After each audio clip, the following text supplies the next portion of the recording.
গুলোর চাইতে একটু ভিন্নভাবে সাজিয়েছি।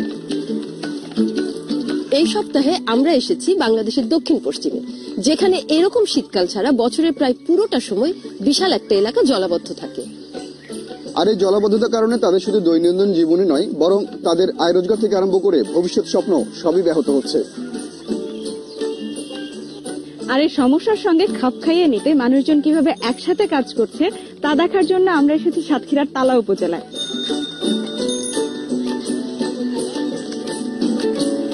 আজকের এই পর্বে আমাদের সঙ্গে যোগ দিচ্ছেন বিশেষ কয়েকজন অতিথি। আর বিশ্বাস করুন, আজকের এই পর্ব আপনারা একদমই মিস করতে চাইবেন না।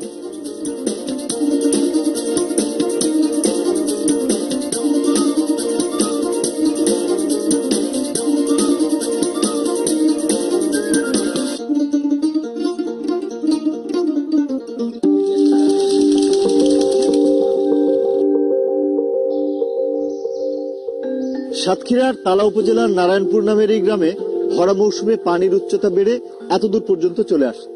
যারা এখানে আসেননি তাদের জন্য এই দৃশ্য অনেক সুন্দর মনে হতে পারে। চারিদিকে অনেক পানি দেখা যায়, এর মধ্যে নীল আকাশের প্রতিফলন। কিন্তু যারা এখানে থাকেন তাদের জন্য এই অতিরিক্ত পানি সবচেয়ে বড় সমস্যা। পানির জন্য বুড়ে যায়, বুড়ে গেলে মনে করেন ধানি জমিগুলো সব পানির তলে থাকে, চাষবাস করতে পারে না। ওতে আমাদের আর্থিক সমস্যা খুব দেখা যায়, বিভিন্ন প্রকারের আমাদের সমস্যা। 11 সাল থেকে বুড়ি চলতেছে, পানি তো উঠুন পুরা পানি, বাড়ি এলাকায় সব পানি। ওই পানির ভিতরে একটুক্ষণ ঘরের মধ্যেই থাকি, সেন তো এতে রাইডুক্ষণ থাকি, সকালে 2-4 ফ্যান্টা খাইনি, ছেলে বেলিনি, ওই রাস্তার পারে আমরা এসে উঠি বসে। তারপরে স্কুলে যাওয়ার সময় বাচ্চাদের কোলে করে নিয়ে দিয়ে আসি, আগে দিয়ে আসি, আবার আসার সময় পানিতে পার করে আবার নিয়ে যায়। সাপ আছে পানিতে, মা আগের একটা জানে ভয় করে যে বাচ্চাটা পায় কোন একটা সমস্যা হবে, কি কিছু হবে। অনুমান করা হয় শুধুমাত্র সাতক্ষীরা জেলাতেই প্রায় 8 লক্ষ মানুষ এই জলাবদ্ধতা সমস্যায় কোনো না কোনো ভাবে ক্ষতিগ্রস্ত। আর যারা এখানে দীর্ঘদিন ধরে আছেন তাদের জন্য এই ভয়াবহ পরিবর্তন মেনে নেওয়া হয়তো সবচেয়ে কঠিন। পানি থাকার কারণে মানে বন্যায় জমি তলানো থাকে, কোনো কাজকর্ম হয় না, দিন মজুরি খাটতে পারে না পুরুষেরা। আগে মানে 3টে করে ফসল হইতো, এখন একটার বেশি তো হয় না, যা বাকি সময় তলানো থাকে। এই চৈত্রিক মাসে খালি ধান হয়, সেই সময় পুরুষেরা একটু জন খাটতে পারে। এর আগে মানে সবাই বসা থাকে, বন্যার জন্য কোনো কাজকর্ম তো হয় না, সবাই বসা থাকে। আচ্ছা, এই জলাবদ্ধতার সমস্যাটা শুরু হওয়ার পর থেকে কি মানুষ এখান থেকে অন্য কোথাও চলে যাচ্ছে? সংসার চালানোর কারণে আমরা সবাই মানে দূরে বাইরে ইটি বাটারা সবাই চলে যায়, বাস কাজকর্ম করে গ্রামে অধিকাংশ লোক। চাষবাস তো বুঝলাম, কিন্তু এই পানি জমে গেলে চলাফেরা বা যোগাযোগে আপনাদের কোনো সমস্যা হয় না? আমাদের এই জায়গায় পানি, ওই বন্যার পানি জলবদ্ধতা থাকে, পানি হয় এই পর্যন্ত, মাঝে পর্যন্ত হয়, এই পর্যন্ত আমাদের সে পানি ভেঙে চলাফেরা করতে হয়। আর বাচ্চারাও চলাফেরা করে, গায়ে হাত পা সব ঘা আই যায়, চুলকানি পাছড়া হয়। বা 2-1 সময় ছোট বাচ্চারা পানিতে পড়িয়ে পানি খেয়ে ফেলায়, তখন তো বাচ্চার ডায়রিয়া শুরু হয়। আয় রোজগারের জন্য কি অন্য কিছু করতেছেন আপনারা? কিভাবে করবো, মাঠে ঘাটেতে 2টা শামাক টামাক খুঁটিয়ে আনি, শাক পাতা তুলি আনি, এইসব করে খাই, হাঁস মুরগি পুষি, 2টা গরু ছাগল যাদের ওইসব করি। সমস্যা অত্যন্ত কষ্টের ভিতরে পুষ্টি হয়। বন্যার তলানো থাকে, উঁচু কোনো তেমন জায়গা নাই যে শাকসবজি লাগাবো। যদি তেমন জায়গা হতো আমাকে মানে শাকসবজি লাগাই আমরা একটু আয় উন্নতি বাড়াতে পারতাম। আর এখনকার মতো শীতকালই হচ্ছে জলাবদ্ধতার সমস্যা আবার তৈরি হওয়ার আগে কিছু করার সঠিক সময়। জলাবদ্ধতার এই সমস্যার সাথে খাপ খাওয়ানোর জন্য এই এলাকার মানুষ অনেক কিছুই করে যাচ্ছে এবং তাদের মাথায় চমৎকার কিছু ভাবনাও আছে। এখন এই ভাবনার সঙ্গে আরো বেশি মানুষ যদি যুক্ত হয় তাহলে একটা ভালো কিছু করতে পারে এবং আমার মনে হচ্ছে আরো মানুষ এই কাজটা করতে আগ্রহী হবে।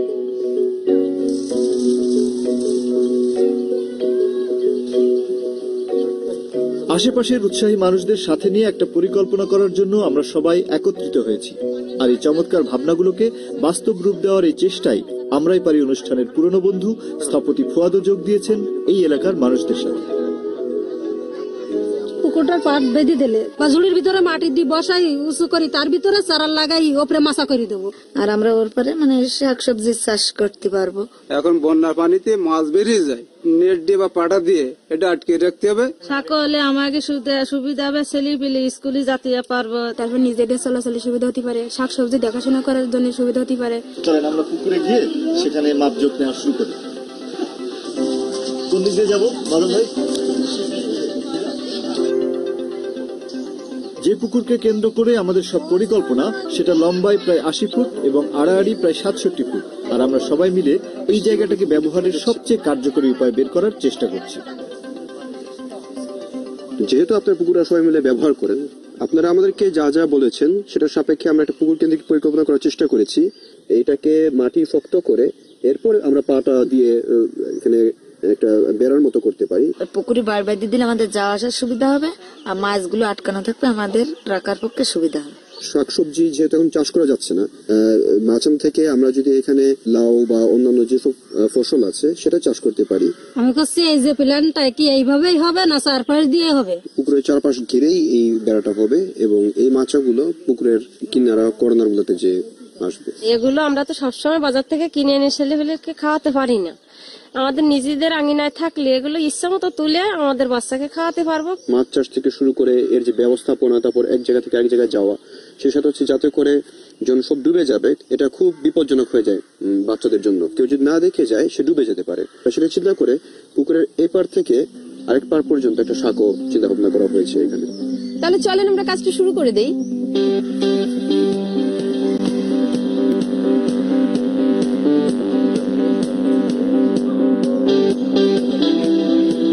আর এই কাজের জন্য আমাদের বাঁশ, বস্তা, মাটি, নেট, বানা থেকে শুরু করে আরো অনেক কিছু লাগবে, যেগুলো জোগাড় যন্ত্রের কাজ এখন চলছে।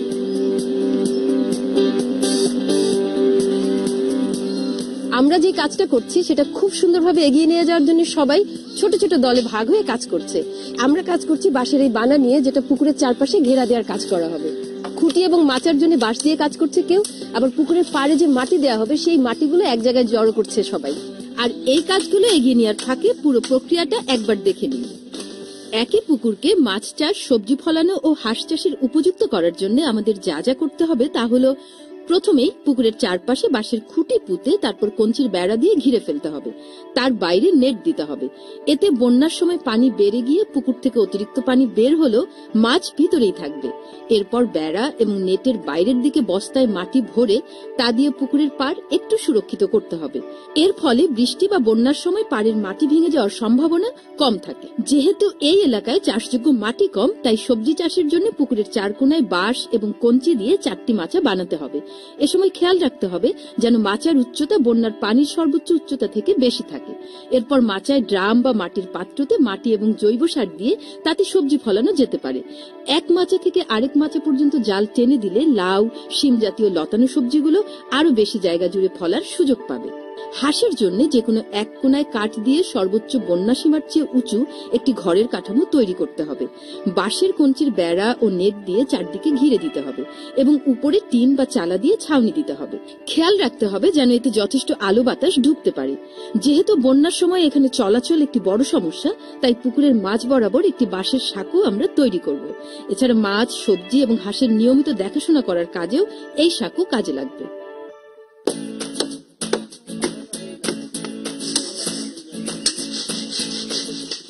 এলাকাবাসী সবাই মিলে সিদ্ধান্ত নিয়েছে কাজটি 7 দিনের মধ্যে সম্পন্ন করতে হবে, কেননা এই কাজের বাইরেও তাদের অনেক কাজ রয়েছে।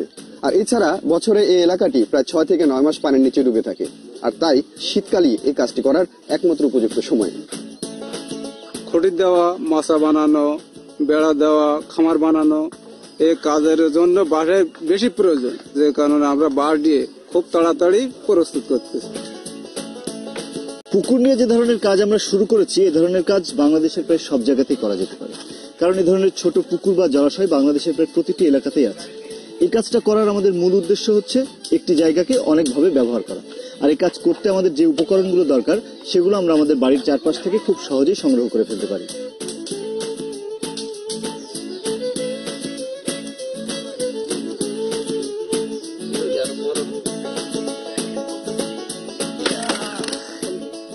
কাজ যখন মহাসমারোহে চলছে তখন আমরা ছোট্ট একটি বিরতি নিচ্ছি। শুধু মনে রাখবেন, আজকের অনুষ্ঠানে আমাদের সঙ্গে যোগ দিচ্ছেন বিশেষ কয়েকজন অতিথি, যাদের আপনারা একদমই মিস করতে চাইবেন না। ফিরছি একটু পরেই।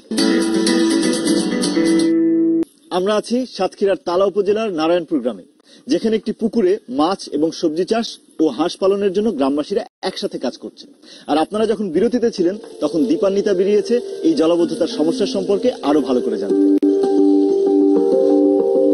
আপা, বছরের এতটা সময় যে আপনাদের জমিগুলো সব পানির নিচে তলায় থাকে, এই জমিটাকে কেউ কোনোভাবে ব্যবহার করে, কাজে লাগায়? না, আমরা এটা কাজে লাগাতে পারি না, পানিতে তলানো থাকে।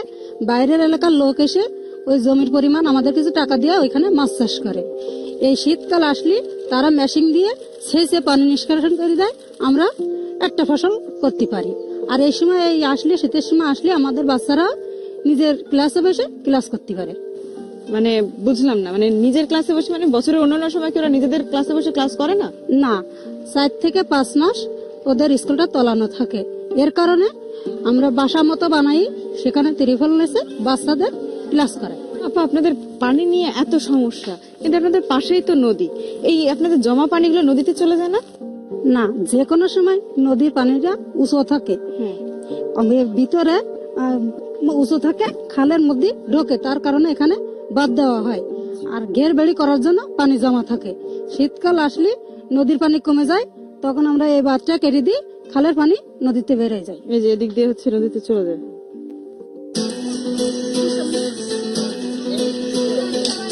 এদিকে পুকুরের চারপাশে বাঁশের বানা বা পাটা দিয়ে ঘেরা দেওয়ার কাজ অনেকটাই এগিয়ে গেছে। আমাদের পুকুরটা এমনিতে ধসে গেছে, যার কারণে চাষটা দিয়ে এই লেট তার গা দিয়ে মাছগুলো আটকায় রাখার জন্য ব্যবস্থা নিচ্ছি।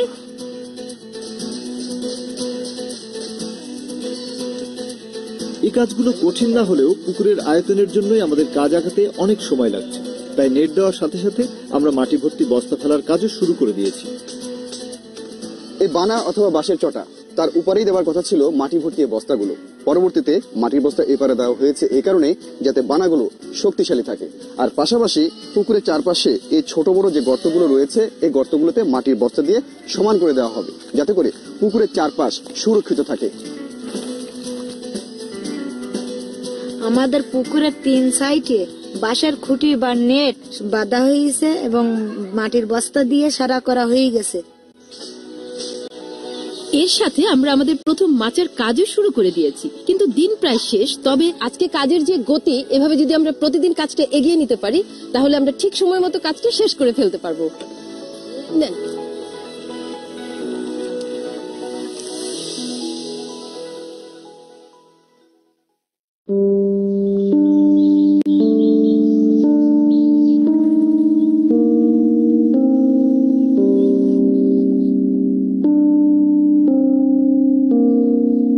গতকাল আমরা বলছিলাম যে আমাদের কাজ বেশ ভালো এগোচ্ছে, কিন্তু আমরাই পারি অনুষ্ঠানের কোনো কাজ আমরা বাধা ছাড়া কখনো শেষ করতে পারিনি।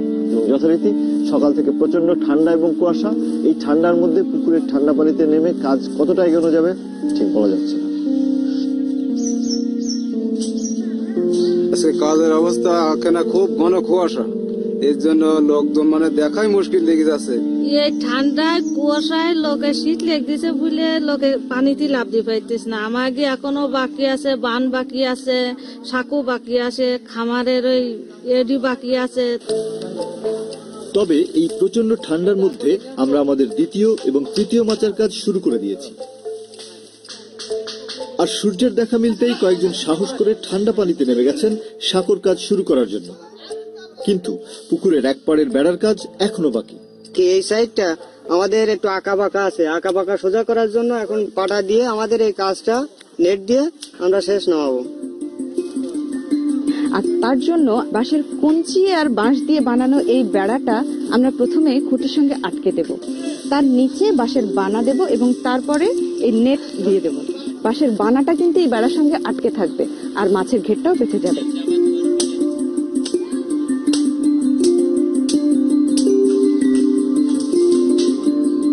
এখন একটা ছোট্ট বিরতিতে যাব।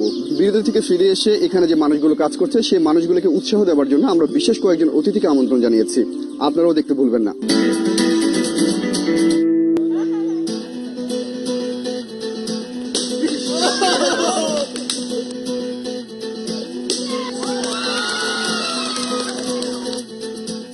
প্রচন্ড শীত, তাই শরীরটা একটু গরম করার জন্য আমরা একটা ক্রিকেট খেলার আয়োজন করেছি, আর সেই খেলা এখন পুরোদমে চলছে।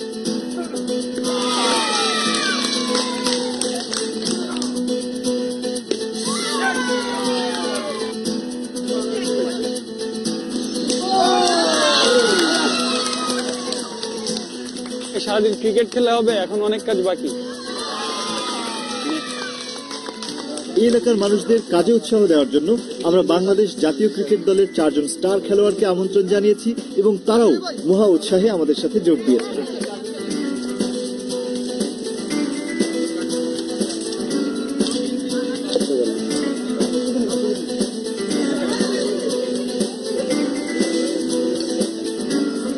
আমি নিজেও সাতক্ষীরার ছেলে, তো আপনাদের সম্পর্কে আমি অনেক ভালোই জানি, কারণ আমার বাসা থেকেও বেশি দূরে না। তো এখানে যে জলাবদ্ধতা হয় তার দেখাতেই বা আপনারা যে কি পজিশনে আছেন ওটা আপনাদের সাথে থাকার জন্য আমরা এখানে আসছি আজকে। আমি আসলে এখানে ছেলে না, তবে আমার বাসাও খুব কাছে। এখান থেকে সৌম্যর বাসা যত কাছে, আমার থেকে একটু দূরে হলেও আমি এখান থেকে খুব কাছে।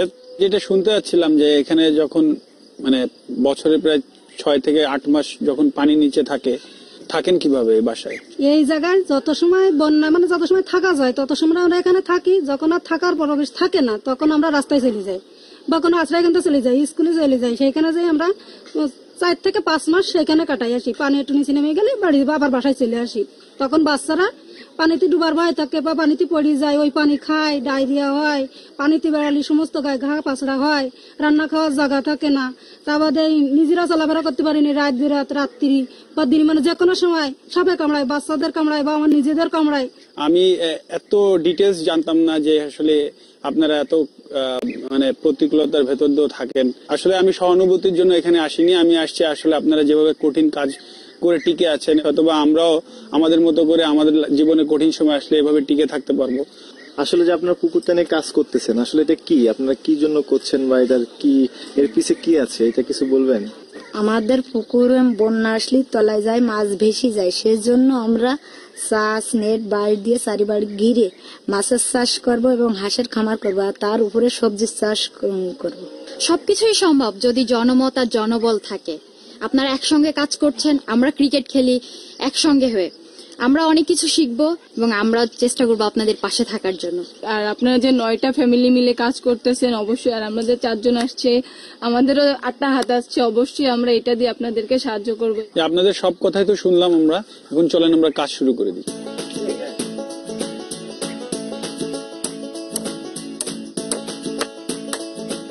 আমাদের এইখানে যে আজকে যে 4 জন খেলোয়াড় আসছে তারা আমাদের সাথে কাজ করেছে।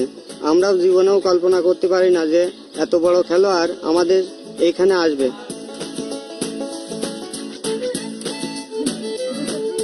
সবচেয়ে ভালো প্লেয়ার তারা, এই জন্যই তো আমাদের খেলা দেখি আমাদের খুব ভালো লাগে। আমরা কোনোদিন পাশে যেতে পারি নাই, আমাদের পাশে আইসে কথা বলেছি, পরিচয় হয়েছে, এটার জন্য আমরা খুবই গর্বিত।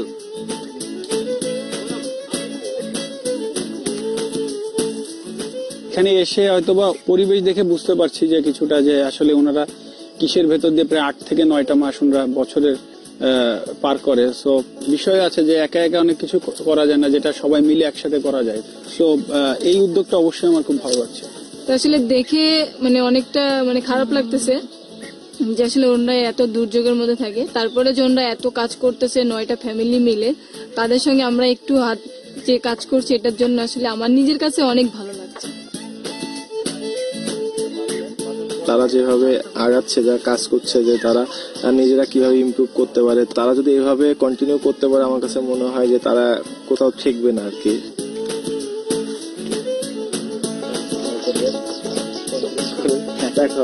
আচ্ছা,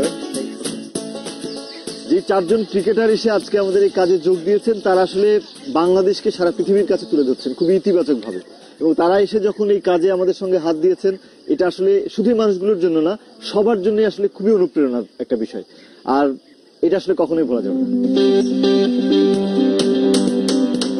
এদিকে হাঁসের ঘরের কাজ আমরা মাত্র শুরু করেছি, তবে আসার কথা হলো ক্রিকেটারদের সাথে সময় কাটিয়ে সবার উদ্যম যেন বেড়ে গেছে কয়েক গুণ। আর একই সাথে চলছে সাঁকোর কাজও।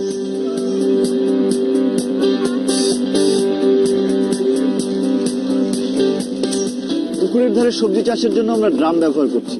ড্রামগুলোকে আমরা 2 ভাগ করে কেটে নিয়েছি, যাতে এর বেশি আয়তনের দিকটা আমরা ব্যবহার করতে পারি, এর মধ্যে বেশি মাটি দিয়ে বেশি সবজি রোপণ করতে পারি। আর যেহেতু এই এলাকা পানির নিচে তলিয়ে যায়, সেজন্য আমরা এই ড্রামগুলোকে পুকুরের কোনায় মাচার উপরে দিয়ে দেবো, যাতে করে পানি এসে এই গাছগুলোর ক্ষতি করতে না পারে।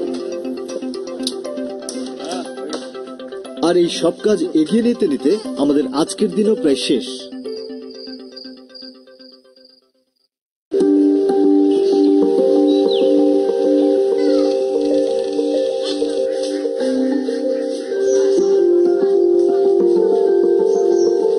আজ আমাদের কাজের শেষ দিন। খুব দ্রুততার সাথে আমাদের কাজ শেষ করতে হবে, কারণ এই পুকুরকে কেন্দ্র করে যেসব কাজের পরিকল্পনা আমরা করেছি সেটা যেন একটা ছক মেলানোর খেলা। এই ছকের প্রায় সব কাজই আমাদের তৈরি। এখন এই ছকগুলোকে পাশাপাশি বসিয়ে আমাদের এই কাজের সম্পূর্ণ একটা চেহারা তৈরি করতে হবে। কিন্তু এই কাজগুলো শেষ করতে আমাদের অনেককে বেশ বেগ পেতে হচ্ছে।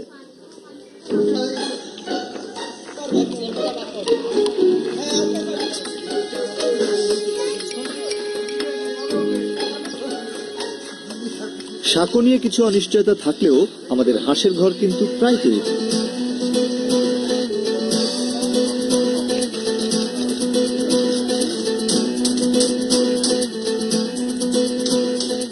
পুকুরের চারকোনায় আমরা যেই মাচা বানিয়েছি সেগুলোর মাঝখানে আমরা খুঁটি পুঁতে তার উপর জাল বিছিয়ে দিচ্ছি, যাতে শিম, বরবটি, লাউ জাতীয় লতানো সবজিগুলো সহজে পুকুরের পাড় ধরে বেড়ে উঠতে পারে।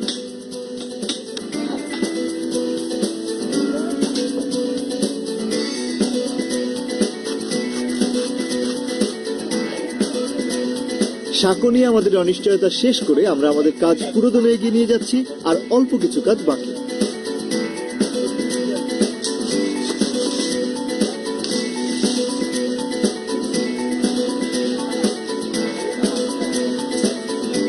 জাল টানানোর কাজ শেষ করে এখন বীজ লাগানো চলছে। এরপর শুধু হাঁসগুলোকে ঘরে তুললেই আমাদের কাজ শেষ।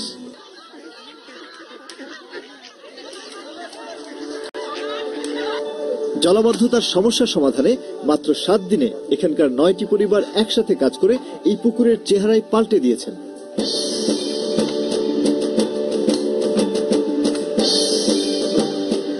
আমাদের পুকুরে চারিবারে বন্যা আসলে মাছ বেশি চলে যেত, এখন চারিবারে ঘিরা বেড়া দেওয়া হয়েছে, এখন মাছ বেশি চলে যেতে পারবে না। মাছ বড় হলে বিক্রয় করে আমরা টাকা উপার্জন করতে পারবো। সবজি চাষ করার কোনো জায়গা ছিল না, এখন আমরা উঁচু করে মাছা করেছি, সবজি চাষ করবো। আচ্ছা, আমাদের পুকুরে যে 4-5 রকমের চাষ করা যায় এটা আগে আমরা বুঝতাম না। ময়লা মাটির মতন ছিল পুকুরটা, এমনি খারাপ লাগছিল। এখন সব সময় করে এটা কাজটা সুন্দর করে মজবুত করেছি, এখন খুব ভালো লাগছে। আমরা যে সাঁকোটা বানাইলাম এই সাঁকোটায় আমাদের অনেক উপকার আসবে। যেমন বন্যা আসলে আমাদের বাড়ির চতুর্থ সাইডে পানি থাকে, আমাদের সুবিধা, আমরা সব সময় চলাচল করতে পারবো। বন্যার সময় চলাচল করার দিক থেকে আমাদের সুবিধা হবে।